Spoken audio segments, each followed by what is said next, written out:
We've talked a lot about that authoritarian alignment of external actors. I'm curious, to what extent does that alignment extend to within our own borders?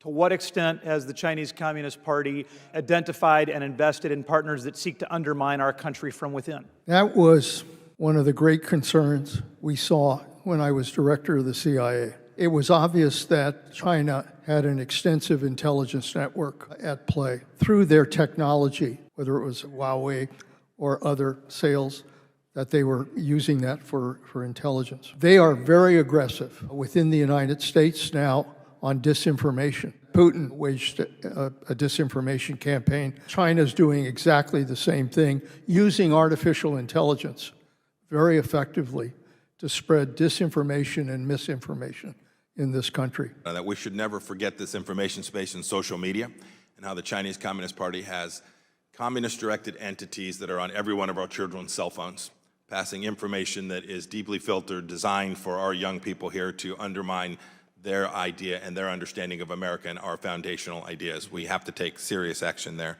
Second thought, it seems like a long time ago, but don't forget, this is the very Xi Jinping that unleashed a virus upon the world, that killed millions of people, including over 1 million people in the United States. It gets seldom referenced.